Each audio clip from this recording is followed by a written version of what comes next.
ہم میں سے ہر شخص یہ چاہتا ہے کہ جس پریشانی میں میں مبتلا ہوں فوراً ٹھیک ہو جائے، بالکل ہر چیز فٹ فاٹ صحیح چلے۔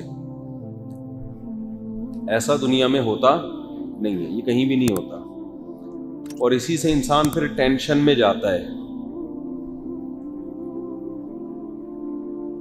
حضرت عائشہ رضی اللہ تعالی عنہا تھیں یا کوئی دوسری زوجہ، رسول اللہ صلی اللہ علیہ وسلم کو کھانے میں زہر ملا کے دیا گیا،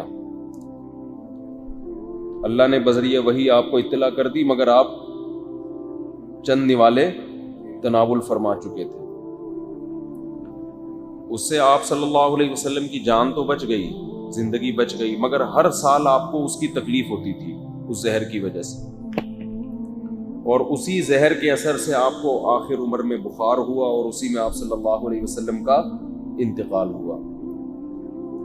تو ہر سال اس موسم میں آپ صلی اللہ علیہ وسلم کو تکلیف ہوتی تھی۔ تو آپ کی زوجہ نے عرض کیا، یا رسول اللہ، یہ وہ زہر ہے جس سے آپ کو ہر سال تکلیف ہوتی ہے؟ تو آپ نے کیا فرمایا کہ اللہ تعالیٰ نے یہ آزمائش پہلے سے لکھ دی تھی۔ یہ تقدیر کا عقیدہ جو ہے، یہ ٹینشن ختم کرنے کا بہترین ذریعہ ہے کہ یہ ہونا تھا۔ بات چل پڑی ہے تو ایک اور حدیث سنا دوں۔ حدیث میں ہے، صحیح بخاری کی حدیث ہے کہ حضرت موسیٰ علیہ السلام کی ملاقات ہوئی حضرت آدم علیہ السلام سے۔ حضرت موسیٰ جلالی نبی ہیں، حضرت آدم علیہ السلام سے فرمانے لگے کہ اللہ نے آپ کو ہم سب کا باپ بنایا، والد بنایا، اللہ نے آپ کو منتخب کیا، فرشتوں کو حکم دیا سجدہ کرو، اتنا پروٹوکول ملا، لیکن آپ کو اللہ نے کہا تھا جنت کے اس درخت میں سے مت کھانا، آپ نے کھا کے ہم سب کا نقصان کر دیا، جنت سے ہم سب کو نکلوا دیا۔ حضرت موسیٰ علیہ السلام تھے جلال میں، کیا کیا ہے آپ؟ مطلب اب یہ میرا اپنا انداز ہے نا، مطلب یہی تھا کہ کیا کیا آپ؟ اتنا اللہ نے آپ پر انعامات کیے، مٹی سے بنایا، فرشتوں کو حکم دیا کیا کرو بھائی، سجدہ کرو، اتنا پروٹوکول دیا، اپنے چکر میں ہم سب کو نقصان کروا دیا، نہ کھاتے تھوڑا صبر کر لیتے۔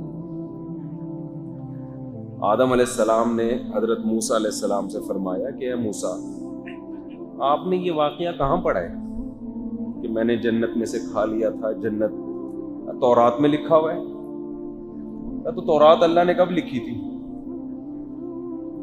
جو اللہ نے تورات لکھی تھی وہ کب لکھی تھی؟ میری پیدائش سے پہلے تھی یا نہیں تھی؟ ہاں بھئی، آپ کی پیدائش سے پہلے لکھی ہوئی تھی۔ تو کہا جب اللہ نے میرے پیدا ہونے سے پہلے ہی لکھا ہوا تھا کہ آدم پیدا ہوگا، جنت کا درخت کھائے گا، سزا ملے گی، جنت سے نکالا جائے گا، توبہ کی کرے گا، معاف ہو جائے گا، تو جو چیز پہلے سے طے شدہ تھی آپ مجھ میں کس پہ ملامت کر رہے ہیں؟ حدیث کے الفاظ ہیں فحج آدم موسیٰ، آدم اس مناظرے میں موسیٰ پر غالب آ گئے، حضرت موسیٰ کے پاس اس کا کوئی جواب نہیں۔ کیا مطلب اس حدیث کا؟ آپ کہہ سکتے ہیں یہ تو ہر آدمی غلطی کر کے تقدیر کا حوالہ دے سکتا ہے، کیا خیال ہے بھائی؟ ایک آدمی کسی کو قتل کرے، قاتل کو ہم پکڑیں، سزا دینے لگیں، کہ بتاؤ ازل میں تقدیر میں تو پہلے سے لکھا ہوا تھا کہ زید بکر کو قتل کرے گا، اور بکر کا اس ٹائم پہ انا للہ ہو جائے گا، موت کا وقت تو متعین ہے نا، موت کا وقت بھی متعین ہے، کیسے مرے گا یہ بھی متعین ہے، کون ٹرک کے نیچے آ کے مرے گا، کون کورونا سے مرے گا، کون قتل سے مرے گا، کون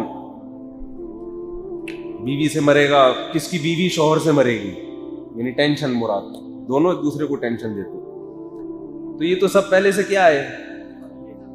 تو آپ کہہ سکتے ہیں پھر تو جو دلیل آدم علیہ السلام نے دی اور حضرت موسیٰ اس دلیل کے سامنے خاموش ہو گئے، تو وہ دلیل تو آج ہر مجرم دے سکتا ہے۔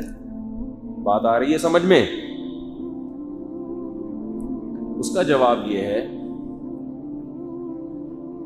کہ آدم علیہ السلام اپنی خطا پہ توبہ کر چکے تھے، اور جب سچے دل سے توبہ کر لی جاتی ہے تو پھر ملامت کرنا شریعت میں جائز نہیں ہے۔ ایسے موقع پہ تقدیر کا سہارا لیا جا سکتا ہے کہ جو غلطی میں چھوڑ چکا ہوں، توبہ کر لیا، بس اس پہ کیا کرو، مٹی ڈالو، اب اسے تقدیر کا حصہ سمجھو۔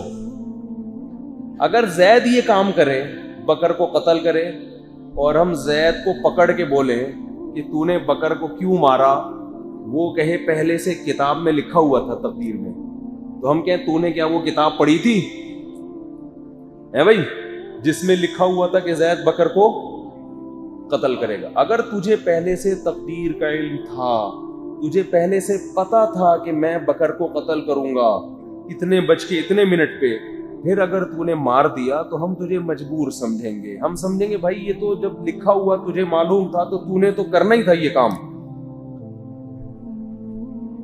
تجھے یہ بات معلوم نہیں تھی، اس لیے تو نے اپنے اختیار سے یہ کام کیا ہے۔ اگر زید کی سمجھ میں یہ دلیل نہ آئے کہ نہیں جی تقدیر تو طے شدہ ہے، تو آپ کہیں ٹھیک ہے ہم تجھے مار دیتے ہیں، کیا خیال ہے؟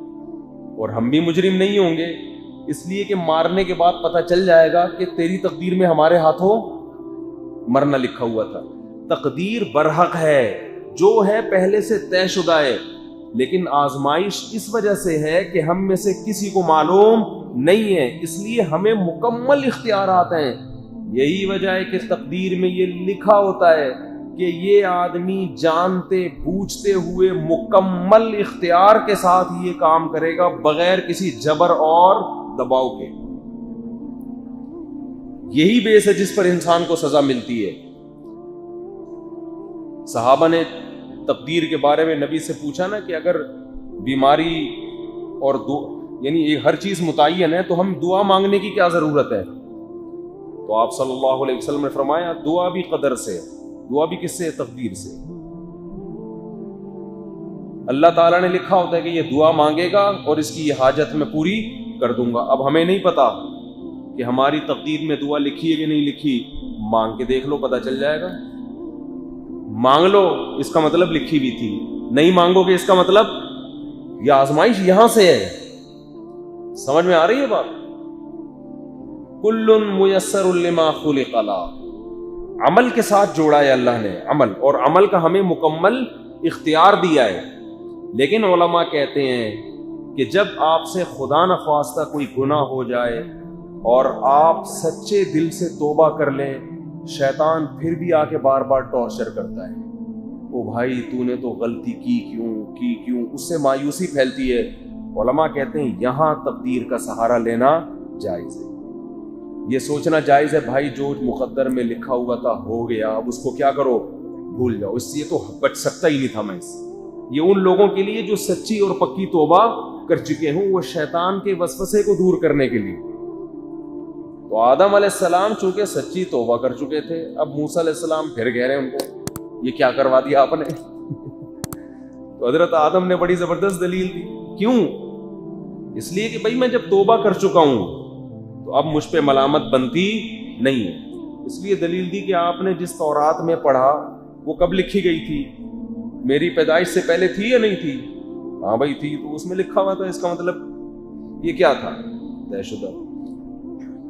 اور آدم علیہ السلام کا واقعہ تو اس لیے بھی طے شدہ تھا کہ اللہ تعالیٰ نے تو ہمیں زمین پہ ہی رکھنا تھا، وہ تو ایک پروسیس سے گزارا گیا ہے ہمیں اسباق دینے کے لیے کہ دیکھو آدم کو میں نے مٹی سے بنایا، شیطان کو میں نے آگ سے بنایا، غلطی دونوں سے ہوئی، آدم سے بھی اور شیطان سے بھی۔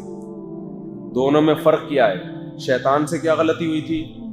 سجدہ کرو، شیطان نے کہا نہیں کروں گا، لاجک پیش کی اللہ کے سامنے، خلقتنی من نار وخلقتہ من طین، مجھے آگ سے اور اسے مٹی سے بنایا، میں برتر ہوں، میں کیوں سجدہ کروں اس کو؟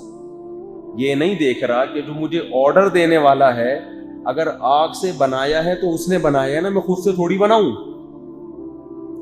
متکبر آدمی سے یہی بڑی مسٹیک ہوتی ہے، وہ جو اس کو صلاحیتیں دی گئی ہیں وہ ان کو اپنی سمجھنا شروع کر دیتا ہے، سارا فساد یہاں سے آتا ہے۔ آپ کو اللہ نے دولت دی، غریبوں کو حقارت سے دیکھنا شروع کر دیا، یہ غریب، یہ اس طرح لوگ کر رہے ہوتے ہیں نا باتیں۔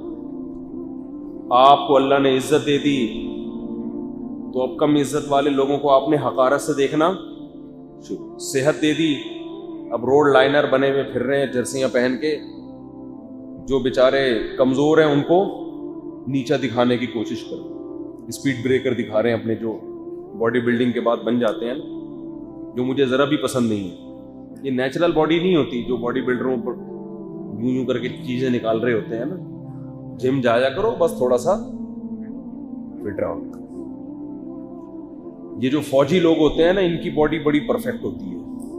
آپ نے رینجرز کے جوان یا آرمی کے جوان، ایئر فورس کے، نیوی کے جوان دیکھے ہوں گے نا، فٹ، ان کے اسپیڈ بریکر نہیں ہوتے، اسٹیمنا بہت ہوتا ہے۔